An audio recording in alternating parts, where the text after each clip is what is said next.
Good evening and welcome to the debate on Evening Prime. Meghalaya too is gearing up for the Lok Sabha elections. NPP was among the first political parties to announce its candidates for the two Lok Sabha seats from the state, that's Shillong and Tura. NPP announced 𝗟𝗡𝗏𝗪𝗀 from Shillong and 𝗟𝗏𝗪𝗔𝗀 from Tura. Now, Congress announced party veteran Vincent Pala for the Shillong seat one more time. He has won the seat thrice in 2009, 2014 and 2019. He is the sitting MP from Shillong. The party, that's the Congress party, fielded Saleng Sangma from Tura. BJP and TMC are yet to announce their candidates for the upcoming Lok Sabha elections. Now, what we are picking up is that TMC has finalized the list and the list has been sent to TMC Supremo Mamata Banerjee.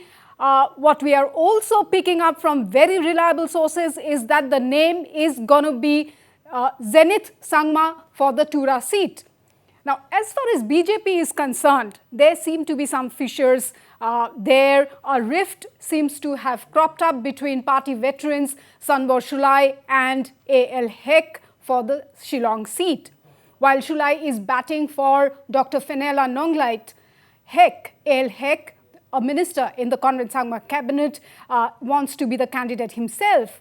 Meghalaya surely is poised for an interesting Lok Sabha election this time round. Will anti-incumbency impact Agatha Sangma in Tura and Vincent Pala in Shillong? What are the key issues this time? Is there a rift in Meghalaya BJP? Will it be Bernard Marak for BJP in Tura? Let's get some of the answers. Let me welcome my guests joining me this evening. I have with me Mr. M. Kakrang. He is retired IPS officer and chief spokesperson for Meghalaya BJP. Also joining me is Professor Xavier Mao from Nehu, Shillong, that's Northeast Hill University, Shillong. Also joining me is Manbha Siemlie. He is former youth leader of the UDP and someone who has been closely observing the political scene in the state. I'm also likely to be joined by Deborah Marak. She is the working president of Meghalaya Congress. Welcome all of you. I am also joined by my colleague. She is our correspondent from Meghalaya, 𝗟𝗏𝗧 Bhattacharya. 𝗟𝗏𝗧, also thank you so much. At the very start, I would like to thank you for bringing in all those exciting political stories that you have been bringing to us and for our viewers. Now, first, let me go across to Mr. Kakrang. Mr. Kakrang, what is going on? Is there a rift in Meghalaya BJP? Thank you, ma'am, and I'd like to wish everyone a good evening, especially the member panelists. Let me stand corrected. Let me correct the statement that you made just now, that there's a fissure within the BJP. I think so. That's very wrong. All of us as workers of the BJP are disciplined, and whoever that the party breaks out, bring out the candidate or names a candidate, all of us will be working together. So I think so. It's wrong to say that there are fissures within the party.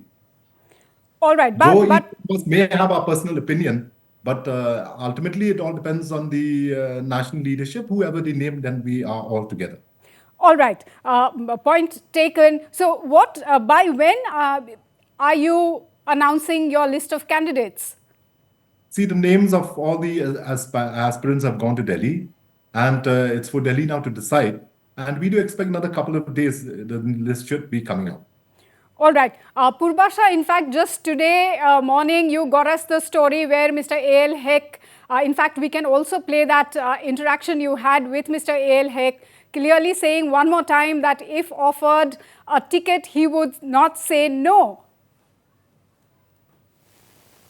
Exactly. Exactly. In fact, I interviewed Mr. A.L. Hek, and he has clearly said that if offered ticket, he will not say no. But at the same time, we have seen Sanbor Shulai, who is a BJP legislator from South Shillong constituency. He has written a letter supporting Dr. Fenella. So his letter to party president Rickman G. Momin and also party's Northeast head is always is with us. Yes, yes, absolutely. We have that letter dated February 27 where he is actually requesting all the Karyakartas of BJP to support Dr. Fenela Nonglet there. So obviously, Mr. Kautrang, to us it appears that there's some kind of differences going on between the BJP as far as the Shillong seat is concerned.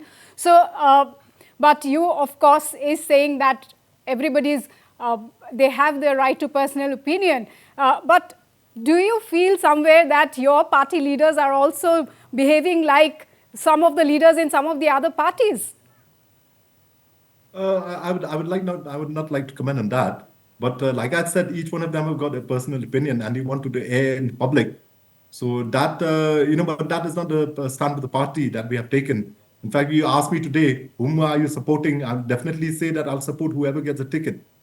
So as a disciplined worker, I'll abide by what my party leaders give us. Right. What about the Tura seat? What is BJP thinking as far as the Tura seat is concerned? Yeah, you see, now you'll see here the wave of the BJP. Now, even in Shillong seat, probably we have 4 aspirants, and I think so in Garuels we have almost 5 to 6 aspirants. So you see, the thing is, if they have any hesitant, if they're hesitant that the party will not make it through, then why do you have so many aspirants? The fact that we have got so many aspirants indicates that there is a hope that BJP will make it in both the seats. So this is, you take it in a positive way. This is the positive signs of the progress that the party has made in the last couple of years. Okay, you are being very hopeful, of course so. But what about, there are veterans like Mr. Pala and Amparin Lindo, they're coming into the fray as far as Shillong is concerned. Tura, we have Agatha Sangma. Of course, I don't need to tell you where she comes from. You know very well about the Tura seat, how the voters have, voted as far as that particular seat is concerned. But despite those, you are being pretty confident as far as BJP's play in both the constituencies are concerned. One thing I'd like to say, I've been following elections for the last so many years now. I think so this is a totally different kind of elections. In fact, you'd agree to me, even your pollsters, your psychologists, they have agreed on one thing, that NDA 3 is coming again. That leaves without doubt. Now, people, in the narrative has been going around, is that now we are very sure that the NDA, that BJP government is coming back to power.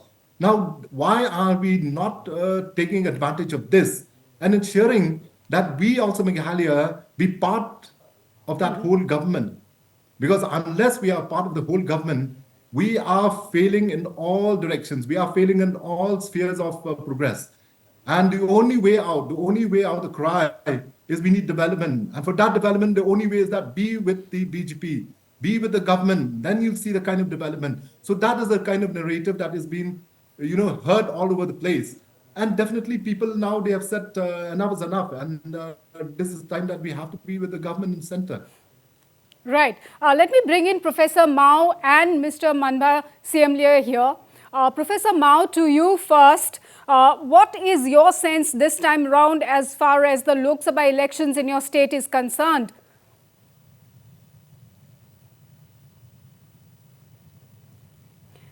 Your audio needs to be turned on, Professor Mao.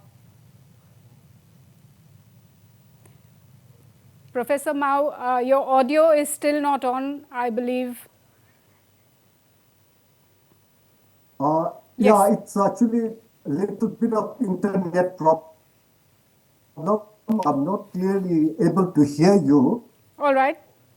Some internet problem is there, a bit of internet problem. So can you please repeat your question? Yes. Professor Mao wanted to know from you what is your sense this time round as far as the Lok Sabha elections. Am I audible to you? Yes, you are.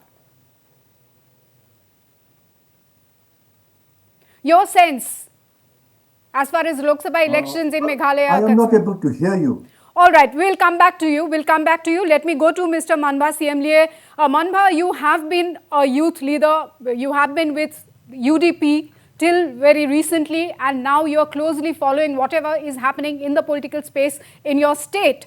How do you look at this, Vincent Pala being fielded one more time? 𝗟𝗏𝗧𝗪𝗏, obviously, obvious choices as far as Congress and NPP are concerned. So, what do you make of all of this? Is this election going to be any different? First of all, thank you, ma'am, and thank you to all the panelists who joined this discussion. First of all, I wish the other regional party members also would be in the show. Yes, in fact, yes, Manbha, I would like to mention here that I did reach out to NPP. I also, in fact, Mr. Marak, Richard Marak was supposed to join from the TMC, but interestingly enough, what has happened is there's a huge power cut going on for the past 1 hour, which is why Mr. Marak texted me saying that this time it won't be possible for him to join because the internet obviously is quite wobbly since the power is gone. His phone battery is also running out, and this is election time. And as far as the other parties' leaders are concerned, they seem to be taking this election pretty seriously. The response that I got from most of them, including the Congress leaders, people from NPP, from TMC, all of them are traveling, either campaigning or meeting up with their, trying to woo the voters. So, yeah, Manbha, please. All right. So, first of all, Shillong seat has been represented by the Congress for the past 15 years and even before that. And for the first 5 years, when Mr. Vincent Pala represented Shillong seat, he was in the government, in the UPA government. And after that, for 10 years, we have seen him in the opposition. So what can we get from there is that only one thing is that the voice of the Shillong people, the Shillong seat as a whole, which includes 𝗟𝗏𝗪, the people of 𝗟𝗏𝗪 were not heard. There has been so many issues which we have faced, be it with the border issue, be it with the 8th schedule, be it with the ILP, and various other matters related to the concern of the tribal people of Meghalaya, in particular the Shillong seat. It has not been heard. And when we look at the larger scenario, when we come to Tura, there we have leaders who have been representing the Tura seat, and now we have 𝗟𝗏𝗧𝗪𝗏. And being in the NDA-led, BJP-led government, which is the NDA, we could see that there has been various other infrastructural development. I have studied in Tura, and I've seen so many villages, towns, which were not developed as we have seen today. And I feel there has been so many central schemes that has been pumped into Tura, and as we see now today. And regarding the concerns of the tribal issues, I have very less hope in the Congress to take these matters seriously. And in addition to that, I wish the regional parties are here as well. But like I've said, we will be able to discuss this maybe in the next episode. But yes, taking into consideration the announcing of tickets in Tura seat, as we have seen, the Tripol Alliance, which is led by the Congress, the India bloc, there has been quite a number of issues. We waited this kind of alliance for quite so long to fight against the BJP at the center. And but then I could see there are some failures in this alliance. Recently, Nitish Kumar in Bihar moved out from the India bloc. And then now there has been a tussle in West Bengal. And recently, what's happening in Tura seat, the TMC also wanted to field a candidate as well as the Congress. So I could see that there is always, there's always a difference in opinion when it comes to sharing of seats. So to put a tough fight against the BJP in this next coming election, I feel the India bloc must come together with one decision. And in addition to this, the BJP in the past 10 years, we have seen that there are, of course, without denying the infrastructural development, which is occurring in Northeast India. But we should also understand the sentiments of the people. The recent CAA, which was imposed and not accepting the resolution passed by the state government in Meghalaya to implement the inner line permit, as well as the inclusion of the 𝗟𝗏𝗏 and 𝗟𝗏𝗏𝗏 language in the 8th schedule. I feel there is a way out of this where we can, as the people of our state, come together to put forth our issues, our opinions at the larger level in the national, at the nation as a whole. Right, right. Manda, I will definitely come back to you. Mr. Khakrang, you've heard what Mr. 𝗟𝗟, of course, a young leader from your state, has said. I'm sure BJP, while naming the candidate, must have already taken a lot of things into consideration. So as far as BJP is concerned, the state of Meghalaya is concerned, what are some of the key issues that you would be addressing? You see, the mantra of the BJP is, at the end of the day, is development. And when you look in the last 10 years that the BJP has been in power, there's no denying the fact that India has become the third largest economy in the world. It's not a simple feat to achieve. And but unfortunately, but the thing is, there are certain places in the Northeast Yes. that have not been able to join in with that national mainstream to bring Right. that, get about the development. Yeah. And one of the reasons I'd like to say is like here in Meghalaya, time and again, people have rejected the BJP for certain, certain misconceptions. And at the end point is that we lose out so much in development. And whereas we have seen our neighboring states like Assam and the other states, look at the pace of development that is taking place over there. Right. So the thing is, ultimately for us, it's about development, and for us, it is about ensuring the lowest person in the lowest income bracket, he comes up to a certain level of, a certain level where it is, comfortable for him. That is the mantra of the BJP. Right. Mr. Khakrang, I need a very realistic, answer from you, a really honest, realistic one. As far as BJP in Meghalaya is concerned, do you think now BJP is kind of accepted in a much better way? Do you think you already have a strong foothold now? See, I'll just elaborate on this. Now we have started some these programs where we reach out to the people, and there have been people who have been benefited by the various schemes of the government. State, like for example, the Prime Minister Ujjwala Yojana scheme, then the free housing schemes.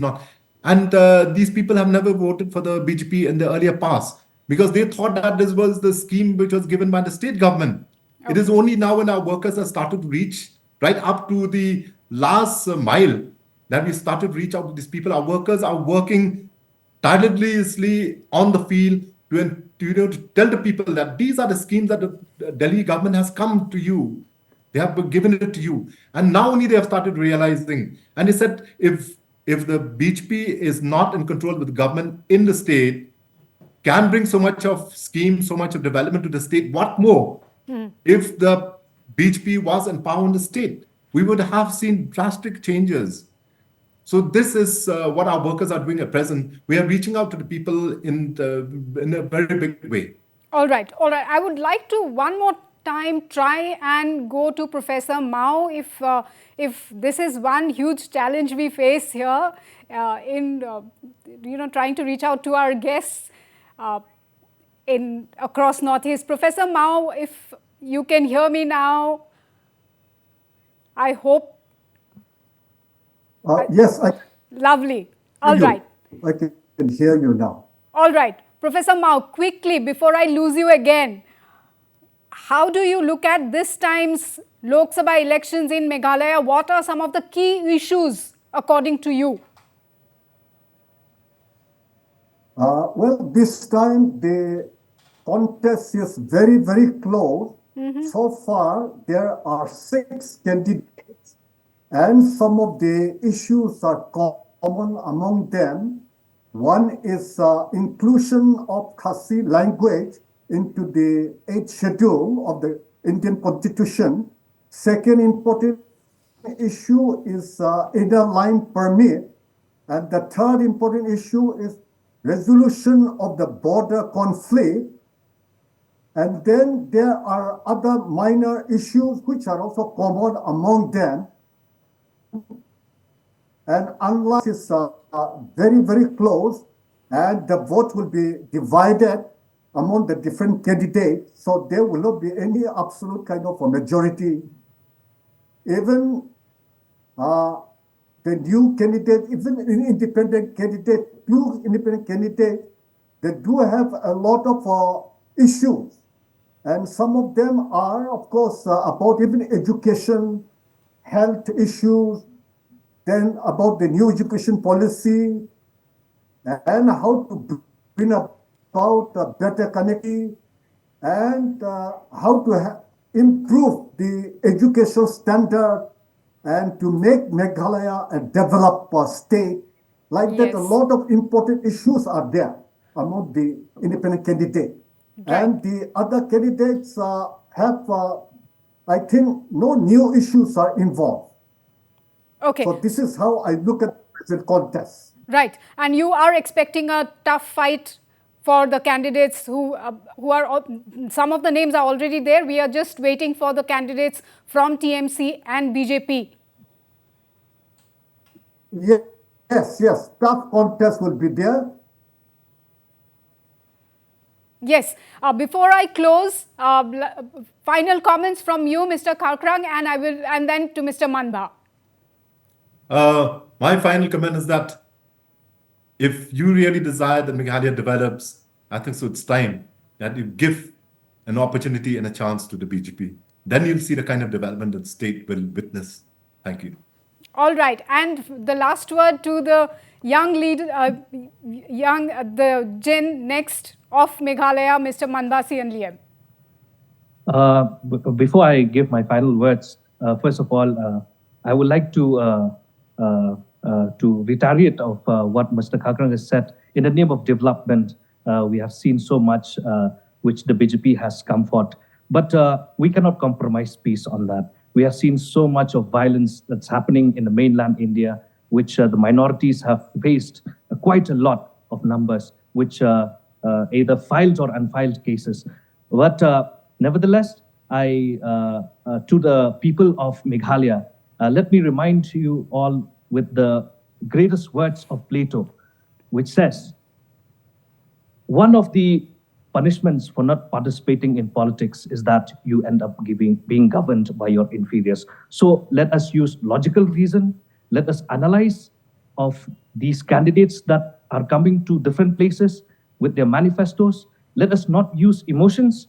Let us come forward and look for a better hope that we will see not only in the state of Meghalaya, but also in the country of India as well.